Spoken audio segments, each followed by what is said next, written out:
اعوذ باللہ من الشیطان الرجیم بسم اللہ الرحمن الرحیم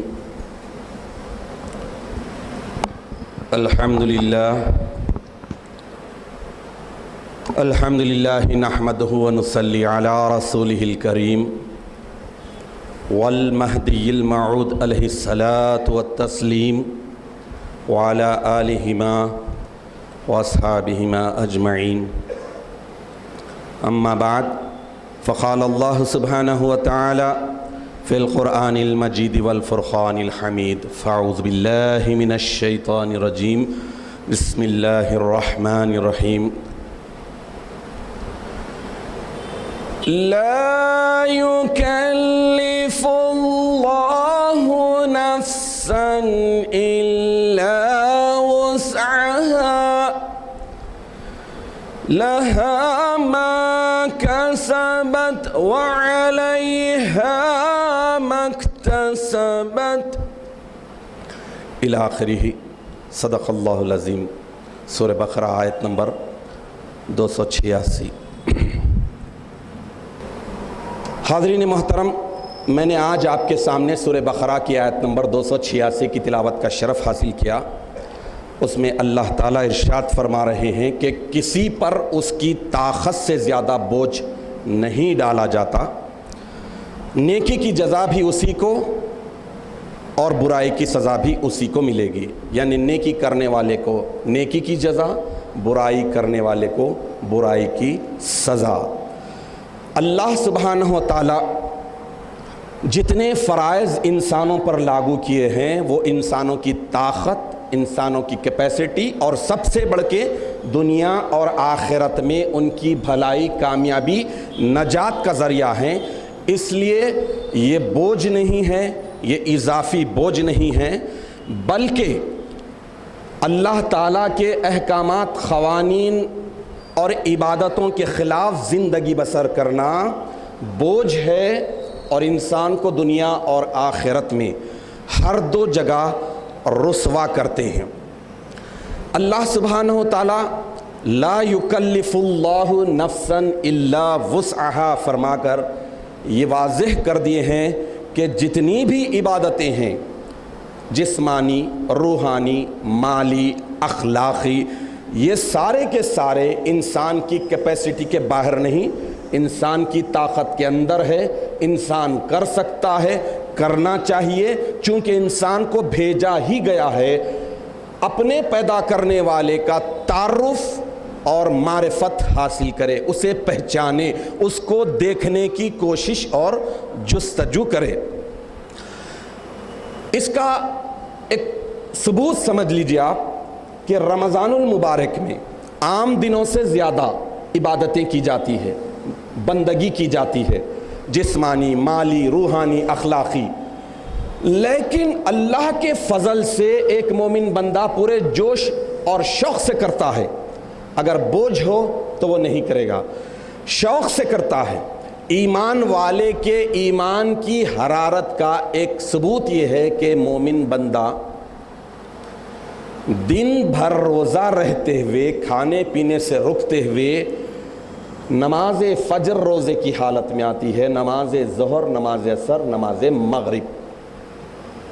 اگر ہم ان چاروں وقتوں میں سے صرف 2 وقت بھی وضو کر رہے ہیں تو مومن کی دیانتداری اور ایمانداری دیکھیے کہ منہ میں پانی لیتا ہے، ایک قطرہ بھی حلق میں اترنے سے اتنا چوکنا رہتا ہے کہ کہیں خطرہ نہ اتر جائے اور عبادت غارت نہ ہو، یعنی عبادت بوجھ ہوتی تو خطرہ اندر چلے جاتا۔ یہ سوچ، یہ ایمانداری ہی بتا رہی ہے کہ واقعی بوجھ نہیں ہے ساری عبادتیں۔ تو رمضان المبارک کی جتنی عبادتیں ہیں ایک مومن بندہ پورے شوق سے، پورے خوف سے، اللہ کو راضی کرنے کے جذبے کے ساتھ کرتا ہے تو عبادتیں بڑھ جاتی ہیں۔ عبادتوں کا موسم ہے، عبادتوں کا سیزن ہے، بلکہ یہ ڈیپینڈ کرتا ہے کہ اگلے 11 مہینے مومن بندہ کیسے زندگی گزارنے والا ہے، یہیں پر ڈیسائیڈ ہوتا ہے رمضان المبارک کے مقدس مہینے میں. یہاں جتنا جوش ہے، جتنا پرجوش ہے، ویسے ہی 11 مہینوں میں رہتا ہے. الغرض دیکھتے دیکھتے رمضان المبارک کے 22 دن ختم ہو چکے ہیں اور اب 7 یا 8 دن اللہ کو جو منظور ہے وہ ہوگا. لیکن ام المومنین بی بی عائشہ صدیقہ رضی اللہ تعالی عنہا سے حدیث شریف مروی ہے، بخاری شریف میں باب لیلۃ القدر میں یہ حدیث آئی ہے، حدیث نمبر 2024. اس حدیث میں شریک حیات حضور اکرم صلی اللہ تعالی علیہ وسلم کی زوجہ محترمہ معمول بتا رہے ہیں، بیان کر رہے ہیں کہ حضور رسالت مآب صلی اللہ تعالی علیہ وسلم آخری عشرے میں، آخری 10 ڈیز میں کیا کرتے تھے. اللہ کے رسول صلی اللہ تعالی علیہ وسلم، بی بی عائشہ فرماتی ہیں کہ جب جب ماہ رمضان المبارک آتا، آخری عشرہ، آخری 10 دن آتے، تو اللہ کے رسول صلی اللہ تعالی علیہ وسلم اپنی کمر پوری طرح کس لیتے، یعنی ایک دم الرٹ ہو جاتے، اور راتوں میں آپ خود بھی جاگتے، عبادت میں مصروف رہتے اور اپنے گھر والوں کو بھی جگایا کرتے تھے. تو اس حدیث شریف سے بھی یہ معلوم ہو رہا ہے کہ جوں ایک بڑی شب عظیم الشان لیلۃ القدر خیر من 1000 شہر، 83 سال 4 مہینے والی وہ رات جس میں ملائکہ اتر رہے ہیں، سردار ملائکہ اتر رہے ہیں، اللہ رب العالمین آسمان دنیا پر آ رہے ہیں اور سب سے بڑی نعمت دولت لٹانے والے ہیں. تو اتنی بڑی شب، تو یہ دہے کو بہت ہی حساسیت کے ساتھ، پورے شعور کے ساتھ، پوری عبادت کے ساتھ گزارنا ہے. راتوں میں جاگتے ہیں تو اس کا ایفیکٹ دن پر پڑتا ہے، رات میں جاگتے ہیں تو دن میں. لیکن اللہ کے رسول صلی اللہ تعالی علیہ وسلم کا یہ معمول تھا. اور آپ دیکھ لیجئے کہ ایک پریکٹیکل بات ہے کہ راتوں میں عبادت کرتے ہوئے اگر بندہ جاگتا ہے تو اللہ تعالیٰ اسے ایسی طاقت، ایسی انرجی دیتے ہیں کہ دن میں اسے تھکن نہیں ہوتی. یہ پریکٹیکل بات ہے. سارے بزرگان دین، انبیاء کرام، اولیاء اللہ، سب کے سب جو جاگتے تھے تو دن میں ان کی عبادت میں خلل نہیں ہوتا تھا. اس کے برخلاف عبادت کی بجائے لغویات میں، خرافات میں، برے کاموں میں جاگیے.